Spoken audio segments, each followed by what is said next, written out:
recently, Wes from Thinking Critical did a video about the 5 comics that betrayed and destroyed, betrayed fans and destroyed the characters.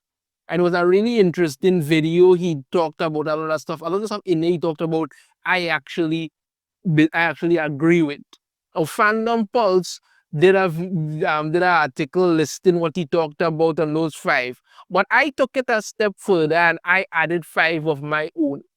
And I added five comics that I think not only betrayed the fans but destroyed the characters as well.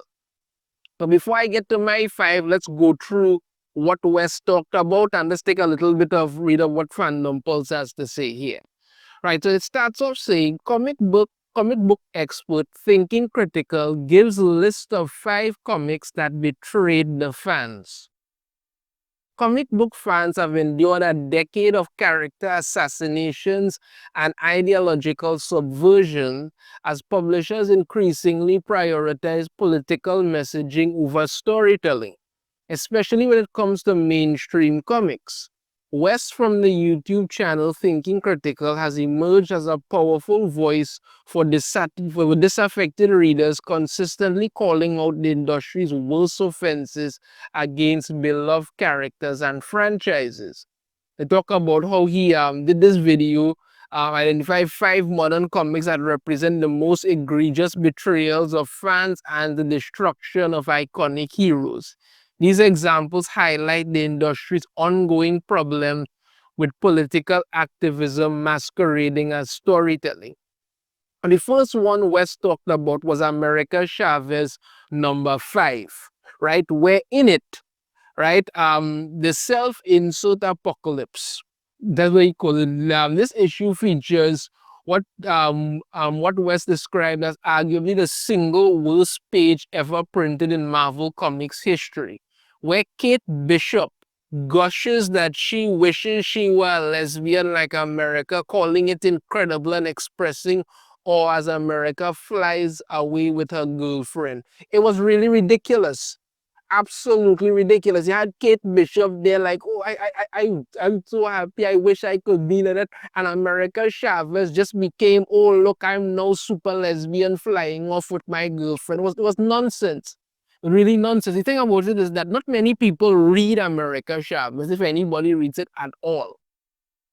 Not many people read it at all because they realize it's just an absolute waste and embarrassment of a book, of a character, everything. So that's what it basically came down to with that. We moved on to Heroes in Crisis, and he talked about Heroes in Crisis #8, right, where Wally West got basically character assassinated from Tom King, right?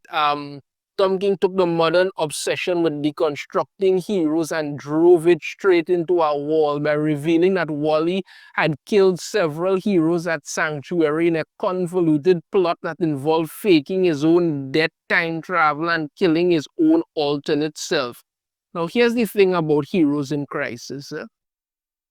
He talks about issue #8. I think all of Heroes in Crisis was an absolute abomination of a book. I don't want to see my heroes in therapy. I don't care to see it. And Tom King, like I said, when it comes to Tom King, that's what he does. Tom King has 3 ways that he always writes. One, it starts off terrible, gets worse, and then you're praying for it to end. 2, it might start off interesting, and then maybe issue 3 or 4, it goes straight off the cliff, and then you're praying for it to end. Or 3, it's just terrible all around. It might start off terrible. You may have 1 or 2 little interesting things in there, and it just completely goes to hell. That's how Tom King writes. But this whole story with Wally West made absolutely no sense. And I've said this before. When it came to Young Justice, the animated series, this Heroes in Crisis is what they wanted to do for the next season before they canceled that. They wanted to do Heroes in Crisis and turn Wally West into a serial killer. That's what they wanted to do, because this was a convoluted bullshit where he went to the future, murdered himself, brought his body back, killed people. It made absolutely no freaking sense. And it damaged Wally West so badly. You understand me that DC tried to play it off like, oh, it didn't really happen. But even to this day, there are a lot of fans who have never gotten over it and just cannot ever forgive this and can never really look at Wally West the same way again. That's how badly that's how much damage this book did. That what it did. He goes on to talk about the Punisher, right? Um, Jason Aaron represents what Thinking Critical calls pandering to the mob. The video explains how Marvel caved to pressure from activists who objected to the Punisher logo being adopted by military and police. Rather than defending the character, Aaron's run rewrote Frank Castle's entire origin, revealing his wife was leaving him, his kids were incidental, and he had been a killer since childhood. Yeah, what happened with Jason Aaron's Punisher run was just absolutely ridiculous. They rewrote everything. Like Frank Castle was a homicidal maniac since he was like 8 years old. He was murdering people. His wife and children were terrified of him. His wife was going to leave him before they got shot. And then after all of that, she came up to him and told him, listen, she took all his money, donated half of it to charity for his children, have the rest in the car, called him a bitch to his face, and left him there. And that was what they did. It was absolutely ridiculous. There was no reason to do it other than the fact they were just caving to the freaking mob, or because a bunch of activists, nut jobs, didn't like Punisher's logo, so they wanted to absolutely destroy the Punisher. And they sent in the hatchet man, Jason Aaron, to do that. It was terrible. It was absolutely terrible. They took Frank Castle and turned him into an absolute mess of a character. Then they tried to bring in some new Punisher. I don't even remember his name. He lasted like maybe 3 or 4 issues that nobody read, and then they just got rid of it. That was it. Because people want Punisher, Frank Castle Punisher, but no, because these idiots didn't listen, we got that. Oh, and then of course we have to talk about Batman number 50, The Wedding. Right, make the list for what Thinking Critical describes as one of the worst bait and switches in comic book history. After hyping Batman and Catwoman's wedding for over a year and encouraging retailers to throw midnight parties, DC spoiled the non-wedding 3 days before release via the New York Times. You know what's wrong with this? DC bold-facedly lied to everybody. Even when people call on and say, listen, Batman is not going to marry Catwoman, tell them, no, it's going to happen. They were encouraging retailers and comic shops to throw midnight wedding parties and all kind of things, building up this hype. Oh, Bat and Cat going and get married, all kind of things, and all of this. And then spoil it 3 days before and say, you know what, they're not going to get married. Catwoman going and leave him at the altar and turn Batman into a little bitch. That was it. That was it. I was like, listen, if you want to have Batman and Catwoman get married, do it. Have Catwoman stop being a thief and become a hero, and they can become like, a power couple kind of superhero thing if you want to do that. I was on board for I was like, okay, let's see if they're really going to do this. And then they just effed it up and left people so pissed. Because fans were like, why would you lie to us about this? If you never going to do this, just don't do it. They dragged this thing of hyping it up for like a year. And then no payoff. None. They just literally bait and switch every freaking thing and walked away. It was absolutely ridiculous.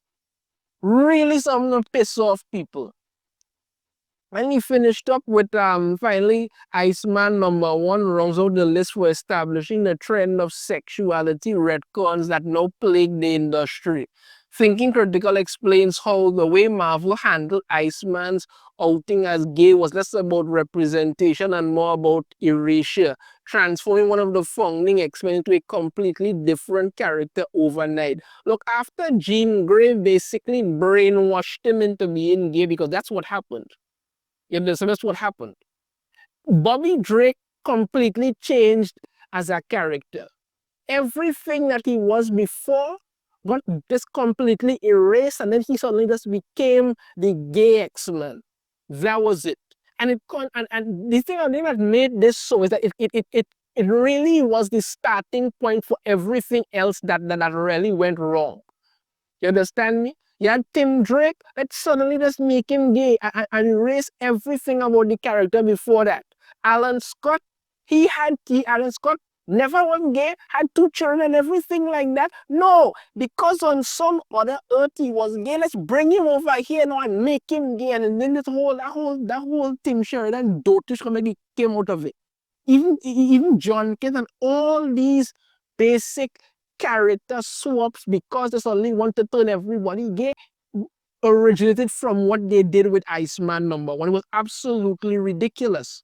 Really and truly ridiculous. Now, like I said, that was Wes's 5 right there. But I have my own 5 as well, and I'm going to add to the list. So I want to start off with Civil War #2. Now, hear me out before you get really pissed. The Civil War #1 wasn't something that I actually like. I don't like the whole heroes fighting heroes nonsense together. But there was a point and a plot to it.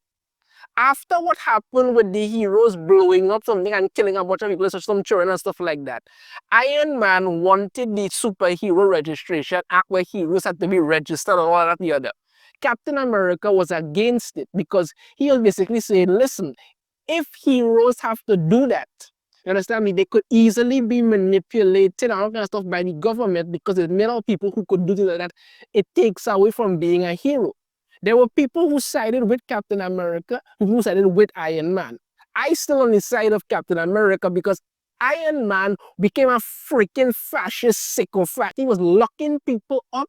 He was siding with criminals. I mean, he and Reed even cloned Thor and all kind of deadly maniac kind of thing. You understand me?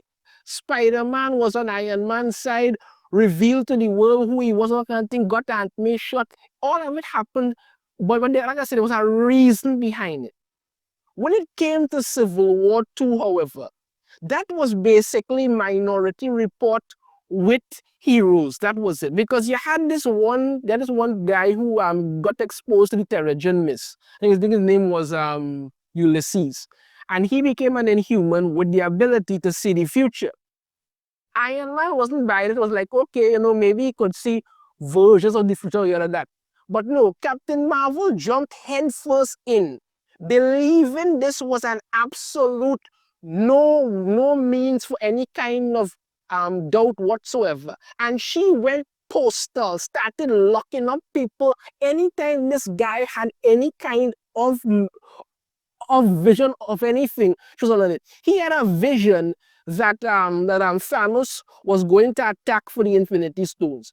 Captain Marvel put together a team and went and jumped Thanos on her own. Keep in mind, Thanos had done nothing yet, if he was going to do anything at all. She come in and jumped Thanos. I think She-Hulk got killed, War Machine got killed, and Iron Man got pissed, and it just kept getting worse and worse.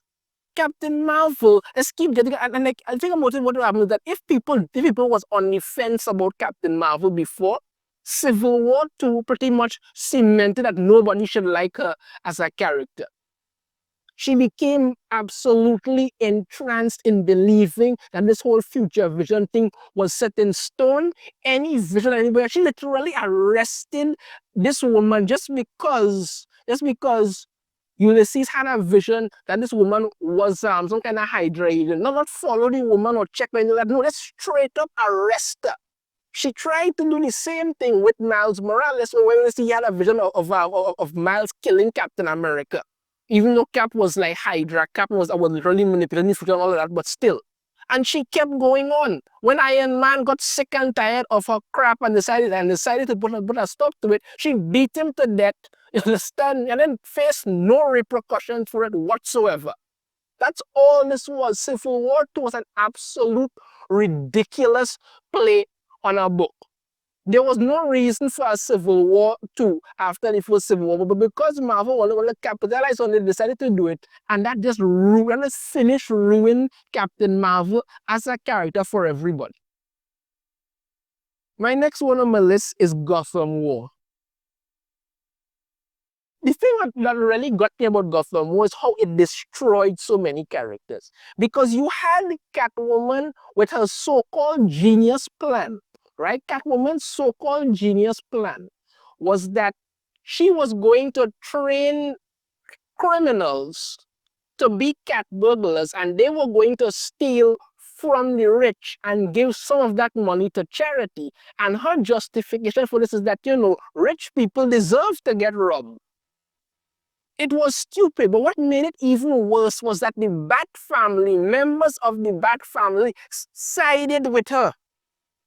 You understand me? Nightwing, Tim Drake Robin, Batgirl, Signal, sided with her, even Red Hood, sided with this sycophantic bitch. Funny way to put it. You want Robin Hood. This was absolutely stupid. And Batman was the only one who had any common sense. This doesn't make any sense. Yes, Damian Wayne was with him and that was what's going on. But DC tried to paint it like Batman was in the wrong when you could see what's going on, because these people, you understand me, actually these members of the Bat family have all had their lives affected by crime in one way or another. Why would they go along with this? There was even one incident where you saw the sort of the man talking and saying, they were out on patrol and they saw some of Catwoman's burglars stealing and they did nothing.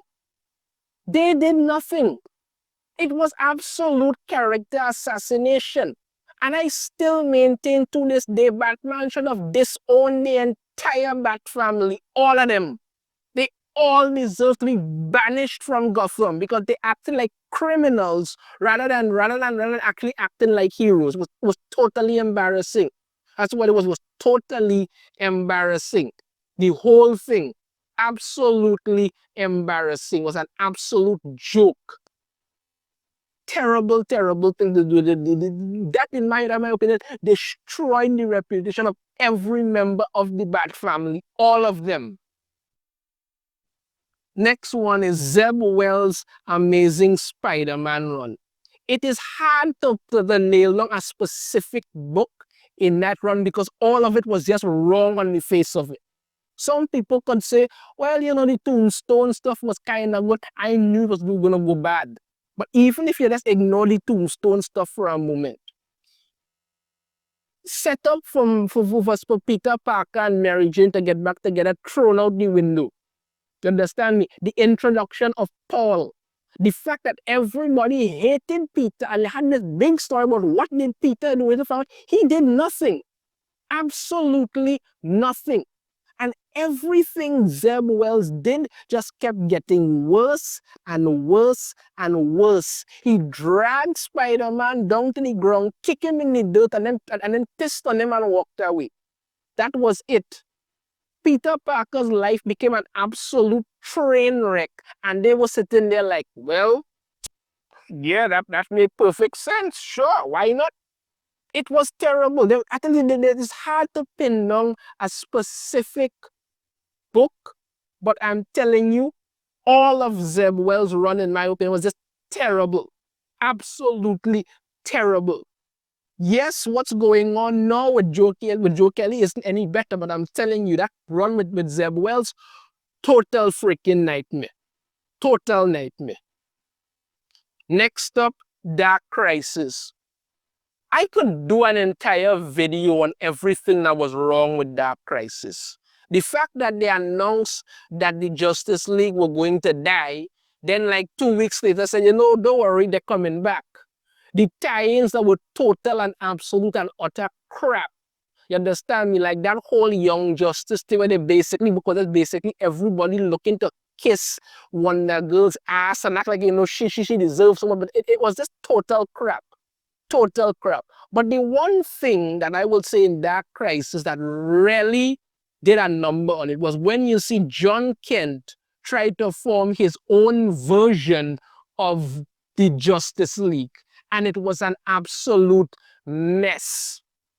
Because what did John Kent do here? He brought together a so-called team, which was Supergirl, Killer Frost, Frankenstein, Booster Gold, the Blue Beetles, Ted Cord, and Jaime Reyes, Dr. Light, Jackson Hyde, Damian Wayne Robin, and Harley Quinn of all people.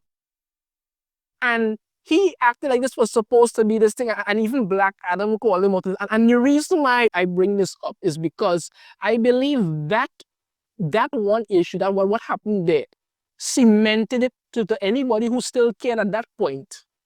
What an absolute loser John Kent was. Because for all that people had tried to act like, John Kent is this new thing, and I know, he's the new Superman, all kind of thing. No, it showed exactly what he was. They did nothing to build up John Kent as a character. Absolutely nothing. Then they decided, you know what, he could go out and form this new Justice League, which did not last at all. But I think the next issue or the issue after that, the whole thing was broken and was gone. It was an absolute mess. You understand? He was not capable of doing anything. All John Kent was just the gay Superman. That was it. And anybody who had doubted that fact, because I do know not many people even checked out Dark Crisis, but anybody who looks at it could see what an absolute waste of time and an embarrassment that whole thing was. You're not a leader. You're not a superhero. Hell, you're not even important. And you all know I don't like John Kent, but that issue where he tried to form his so-called new Justice League with freaking Harley Quinn as a literal serial killer who has murdered children showed what a colossal moron John Kent truly was. That's what that issue did. And finally, the one that I have to finish this off with is One More Day. I don't think there's any story that could be as destructive as One More Day was. They took everything Spider-Man had, and that's the short in that issue. The fact that, Aunt May got shot because Peter went out there and revealed himself as Spider-Man.